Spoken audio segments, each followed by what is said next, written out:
for time without end, thinking about my fate. And in the back of my mind comes up an image of myself as a child, sitting in a Sunday school classroom, singing, Jesus Loves Me. I could hear in my mind, Jesus loves me, la la la, Jesus loves me, la la. And as I recalled myself singing it and I could hear myself as a child singing it. More important than anything else was that I could feel it in my heart that there was a time in my life when I was young and innocent, when I believed in something good, when I believed in something other than myself, when I believed in someone who was all good, all powerful, who really, really cared about me. And I knew that I wanted that back, that which I had lost, that I'd thrown away, that I'd betrayed. I wanted that back. That I didn't know Jesus, but I wanted to know Jesus. I didn't know his love, but I wanted to know his love. I didn't know if he was real, but I wanted him to be real. You know, I mean, it was all just because I trusted that there was a time in my life that I had believed in something, and that I knew I had known once as a child that it was true, and I wanted to trust that it was true.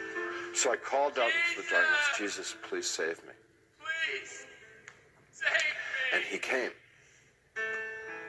He came. First, there was a tiny little speck of light in the darkness, and very rapidly got bright. And the light became so bright that if it were in this world, it would have consumed me. I just would have fried me to a crisp. But it wasn't at all hot or dangerous there. The light just came upon me, and he reached down. He was in this light, and he reached down out of this light and gently started to pick me up. And in his light, I could see that I was gore and filth and wounds all over. And I looked like roadkill. And he's gently putting his hands underneath me and very tenderly picking me up. And as he's touching me, everything just goes away. All the wounds, all the pain, all the dirt, it just kind of like evaporated away. And I'm like whole and healed. And inside, just filled with his love, which I wish I could be more articulate about. It's so frustrating not being able to tell people about it, because, you know, it's the best thing that ever happened to me in my life. I mean, it's the everything. You know, it's the all of life is to know that love. And, you know, I get to it and I just can't describe it. I can't convey it to you.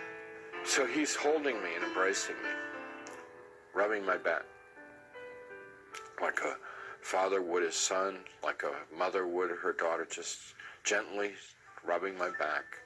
And I'm bawling like a baby, out of happiness. I mean, like the release, you know, having been lost and now been found, having been dead and now brought back to life, you know. And he's carrying me out of there. Up we just go. Out, gone. And we're moving towards a world of light, and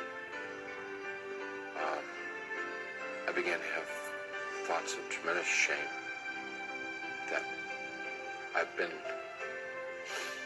so bad.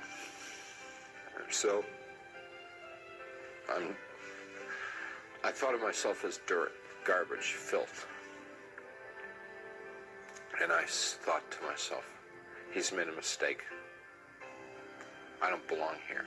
He doesn't want me. You know, it's like the shame of, like, how could he care about me? You know, why me? I'm bad. And we stopped. We weren't in hell, we weren't in heaven. We were in between. And we stopped. And he said, we don't make mistakes. You belong here.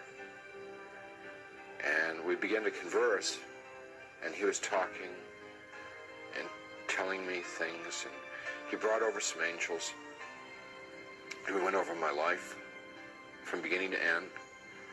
And what they wanted to show me in my life was what I had done right and what I had done wrong. And without going through my whole life story, it was real simple, real simple. When I had been a loving, kind person, considerate of other people, it made the angels happy, it made Jesus happy, and they let me know that it made God happy. And when I had been selfish and manipulative, it made the angels unhappy, it made Jesus unhappy, and they let me know that it made God unhappy. What they were trying to convey to me, in a nutshell, was my whole purpose of my existence had been to love God, love my neighbor as myself. That's why I had been created. That's what I was in this world to do and to learn. And I had failed. They told me that I had to come back to this world. And I got real upset because I wanted to go to heaven. What they told me about heaven, it's like the most fun, most interesting. I mean, it's the most wonderful place. I mean, everybody would want to go to heaven, and I wanted to get there. And they said that I wasn't ready, I wasn't fit, that it wasn't my time to go to heaven. It was my time to come back to this world and try and live the way that God wanted me to live, the way God had created me to live in the first place. I told them, Jesus and the angels, that I couldn't live in this world without them. And I said that I would have, my heart would break to send me back to this world, because they'd be there and I'd be here. And they said to me, you don't get it?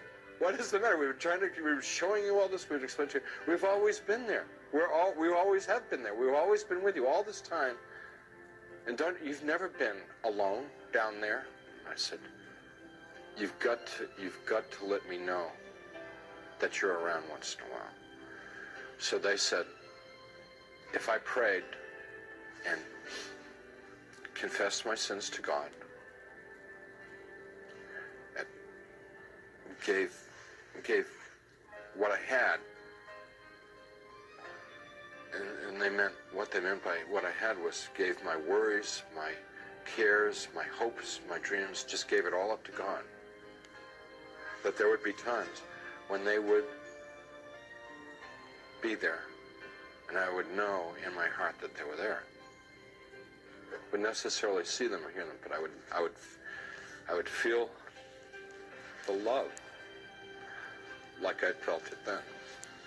And I said, if you will assure me that there are times when I can know that love, I could live in this world. And they said that they would do that, and with that they sent me back.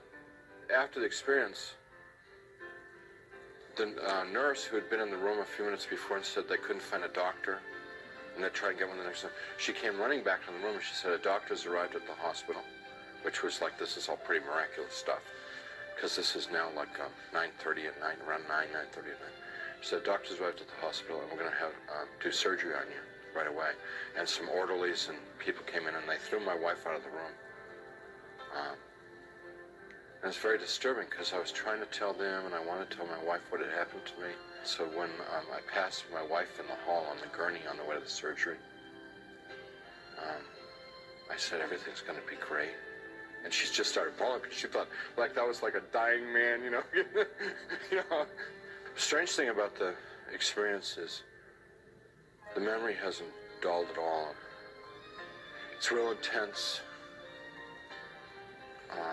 And I don't know, it stays intense. And I believe that one of the reasons that God gave me this experience so that I would have an opportunity to share it with someone.